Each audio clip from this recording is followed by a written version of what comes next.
হর হর মহাদেব। কেমন আছো তোমরা সবাই? আশা করি তোমরা সবাই খুব ভালো আছো এবং সুস্থ আছো। আজ শিবরাত্রি, তাই ঘুম থেকে উঠে আগে মহাদেবের নাম করে নিলাম। তারপর ঝটপট করে স্নান করে নিয়েছি। স্নান সেরে এসে নিয়ে বসে পড়ি ফল ফুল যা যা লাগবে পুজোর কাজে সব নিয়ে। মা নিয়ে এসেছিলো কিছুটা কিনে, কিছুটা জামাইবাবু নিয়ে এসেছিলো। তো সেইগুলো দেখে নিচ্ছি যে কোনটাতে কী কী আছে। তারপরেই আমি বসে পড়ি ফল বানাতে, কারণ আজকে একটু শাড়ি পরবো ভেবেছি একটু। অনেকদিন শাড়ি পরি না, পুজো মানেই আমার শাড়ি বেশ খুব ভালো লাগে।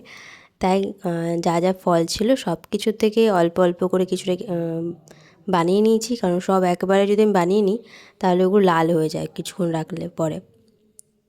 একে একে আঙুর ফল, তারপরে কী বলবো, কলা, আপেল, লেবু যা যা ছিল হাতের কাছে সব কিছু মানে কিছুটা কিছুটা একটা একটা দুটো করে কেটে নিয়েছি। আর নারকেলও দিয়েছিলাম এখানে। নারকেল কী বলবো, দিদি বলেছে যে নারকেলটা আছে, নারকেলে কিন্তু দিতে পারিস। তো মা বলছে দেখি সাবু মাখবো, সাবুর জন্য কিন্তু রাখিস। তাই দুজনের কথা রেখেই আমি মানে নারকেলটাকে আগে ফাটিয়ে নিয়েছি। গায়ের জোর লাগে কিন্তু খুব, বাবা নারকেল ফাটাতে গিয়ে আমি তো ভয়ে ভয়ে নারকেল ফাটাচ্ছি, যদি আবার হাতে চাপ পড়ে যায়, হাতে না দিয়ে দিই বাড়ি, সেই হিসেবে অনেক ভয়ে ভয়ে নারকেল ফাটিয়েছি। তারপর না, অবশ্যই নারকেল ফেটেছে। তারপর একটা নারকেল কুড়িয়ে নিয়েছি আর একটা পুজোর কাজে দিয়েছি। তারপর মাকে একটু আলতা পরিয়ে দিলাম। মাও স্নান সেরে এসেছিলো, মাকে আলতা পরিয়ে দেওয়ার পর আমি একটু পরে নিলাম আলতা। তারপর এই যে মা পুজোর ডালা সাজাচ্ছিল, কী বলবো, বেলপাতা ফুল যা যা লাগে আর কি পুজোর কাজে সব কিছু আগে রেডি করে নিয়েছে, ডালাটা সাজিয়ে নিয়েছে। তারপরে আমাদের বাড়িতে চলে গেলাম। বাড়িতে গিয়ে মা পুজো দিচ্ছিলো। আমাদের ঘরের ঠাকুর আছে, শিবলিঙ্গ আছে, আমাদের কৃষ্ণ আছে। তাকেও একটু দুধ, গঙ্গার জল, ঘি, মধু দিয়ে অভিষেক করলো মা একটু। আমিও মানে মা করেছে, মাকে আমি ছুঁয়েছিলাম। তো একইভাবেই দুজনার করা হয়ে গেল, মানে পুজো দেওয়া হয়ে গেল। তারপরে এই দেখো মা কী সুন্দরভাবে সাজিয়েছে, আজকে যেন পুরো অন্যরকম লাগছিলো ঠাকুর সাজানোটা। তোমরা একটু অ্যাভয়েড করো আমার পিছনে ব্যাকগ্রাউন্ড, মানে আমাদের ঘরটা, কারণ রেডি হয়েছে এখন ঘরের এই অবস্থা। তাই আমি মাকে বললাম, মা তুমি ভিডিও, মায়ের কাছে দিয়েছিলাম ফোনটা, মা আমাকে একটু ভিডিও করে দিয়েছিলো। তারপরে এই যে ঘরে তালা দিয়ে বেরিয়ে পড়লাম। দুধ যা যা লাগে পুজোর কাজে সব কিছু নিয়েছিলাম, আর কিছুটা ফল বললাম না, ফল বানিয়েছি, ওটা দিদি বাড়ি ছিল। তারপর হাঁটতে হাঁটতে চলে গেলাম দিদি বাড়িতে গিয়ে ফল, তারপরে পুজোর ডালা নিয়ে চলে গেলাম মন্দিরে। এই যে মা ছিল, মা আবার দক্ষিণা নিয়েছে, কী বলে, ধূপকাঠি, মোমবাতি।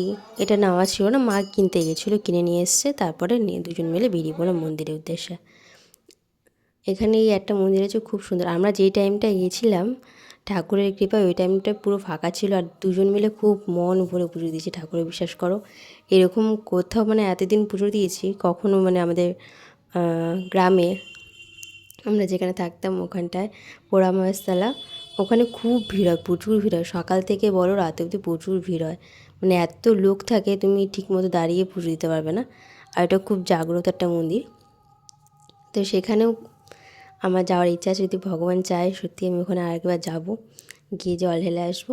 তারপরে এই যে দুজন মিলে, আমি আর মা দুজন মিলে একসাথে মহাদেবের পুজো দিয়েছি, একসাথেই আমরা জল ঢেলেছি বাবার মাথায়।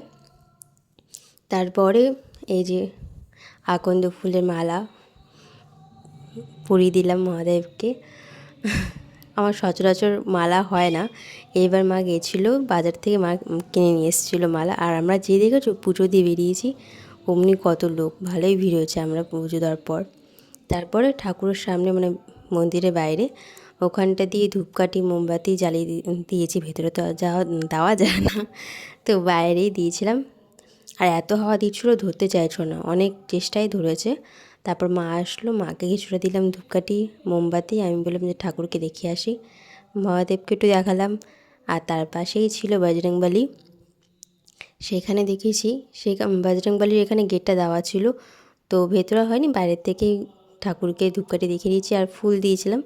ভেতরে তার ছুঁড়ে তো দেওয়া যায় না, তাই বাইরে ঠাকুরের সামনে দিয়ে এসেছিলাম হাত বাড়িয়ে একটু।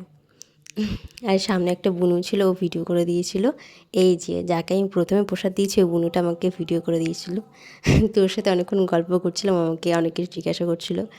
তারপরে এই পুচকে পুচকে বুনুদেরকে সবাইকে প্রসাদ দিয়ে আমার পুজো শেষ, তারপরে এই যে আমরা এখন বাড়ি যাবো। আর এই দেখো কী ভিড়, ভালোই লোক এসছে তখন, একজন দুজন করতে করতে বেশ ভালোই ভিড় হচ্ছে। আর আমরা যখন দিয়েছি খুব শান্তিতে মন ভরে পুজো দিয়েছি ঠাকুরের। মন্ত্র পড়েছি, মানে এক একবার করে মন্ত্র পড়েছি, এক একবার করে ঠাকুরের মাথায় জল ঢেলেছি। তারপর বাড়িতে এসে চরণামৃত খেয়ে আমাদের উপোস ভঙ্গ করি। তারপর এই যে সাবু ভিজিয়ে রেখেছিলাম সকালবেলা, মা ভিজিয়ে রেখেছিল, এই যে মোটা দানার যে সাবুগুলো হয় ওইগুলো। তো এখন দেখো ফুলে পুরো ট্যামা হয়ে গেছে, নরম হয়ে গেছে। তো সেই সাবু মাখা করবো, ওর মধ্যে দুধ, তারপর সকালে বললাম না, মানে তোমাদেরকে একটু আগে বলেছি যে সকালবেলা নারকেলের কুড়ি রেখেছিলাম, ওটা দিলাম, কলা, চিনি দিয়ে বেশ ভালো করে মেখেছি। ফল ছিল, ফলটা দিইনি, ফলটা সাইডে রাখা ছিল, যে যার মতো করে নিয়েছে, আমি ফল দিইনি ওর মধ্যে।